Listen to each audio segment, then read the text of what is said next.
ಹಿಮಾಚಲ ಪ್ರದೇಶದಲ್ಲಿ ಭಾರಿ ಮಳೆ ಆಗ್ತಾ ಇದೆ. 39 ಜನ ಸಾವನ್ನಪ್ಪಿದ್ದಾರೆ. ಇಲ್ಲಿವರೆಗೂ ವ್ಯಾಪಕ ಭೂಕುಸಿತ ಆಗಿದೆ. 129 ರಸ್ತೆ ಹೆದ್ದಾರಿಗಳು ಬಂದಾಗಿದ್ದಾವೆ. ಇನ್ನು ಥಲೌತ್ನ ಭೂಬು ಬೋಟ್ ಸುರಂಗದ ಬಳಿ ಭೂಕುಸಿತ ಆಗಿದೆ. 5 ಗಂಟೆಗಳ ಕಾಲ ಸುರಂಗದಲ್ಲಿ ವಾಹನಗಳು ಸಿಕ್ಕಾಕೊಂಡಿದ್ವು.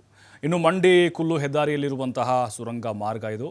ನೋಡ್ತಾ ಇದ್ದೀವಿ ನಾವು ದೃಶ್ಯಗಳಲ್ಲಿ. ಹಿಮಾಚಲ ಪ್ರದೇಶ ಅಂತ ಹೇಳಿದ್ರೆ ಪರ್ವತ, ಕಣಿವೆಗಳು, ಬೆಟ್ಟ ಗುಡ್ಡಗಳು ಹೊಂದಿರುವಂತಹ ಒಂದು ಇಕ್ಕಟ್ಟಾಗಿರುವಂತಹ ಪ್ರದೇಶ. ಅದು ಸಣ್ಣ ರಾಜ್ಯ. ಅದರಲ್ಲೂ ಈ ಬೆಟ್ಟಗುಡ್ಡಗಳನ್ನು ಕೊರೆದು ಅಲ್ಲಿ ಸುರಂಗ ಮಾರ್ಗಗಳನ್ನು ಮಾಡಲಾಗಿದೆ. ಅಲ್ಲಿ ಭೂಕುಸಿತ ಉಂಟಾಗಿದೆ. ಹಾಗಾಗಿನೇ ಸಾಕಷ್ಟು ಕಿಲೋಮೀಟರ್ಗಟ್ಟಲೆ ವಾಹನಗಳ ಒಂದು ಟ್ರಾಫಿಕ್ ಜಾಮ್ ಉಂಟಾಗಿತ್ತು. 5 ಗಂಟೆಗಳ ಕಾಲ ಆ ಸುರಂಗದ ಒಳಗೆ ಪ್ರಯಾಣಿಕರು ಸಿಕ್ಕಾಕೊಂಡಿದ್ರು.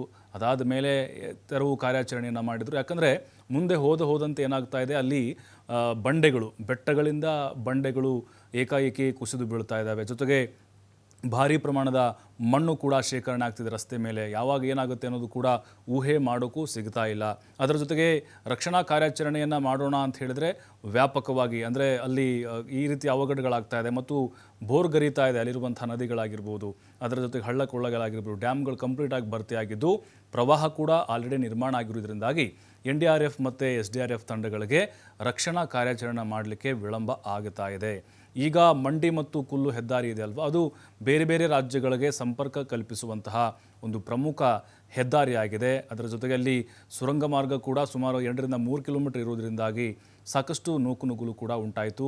ಪ್ರಯಾಣಿಕರು ಕೆಳಗಡೆ ಇಳಿದು ಅಲ್ಲೇ ವಿಶ್ರಾಂತಿಯನ್ನು ಪಡಿತಾ ಇರುವಂತಹ ದೃಶ್ಯಗಳು ಕೂಡ ಸಾಮಾನ್ಯ ಆಗಿತ್ತು.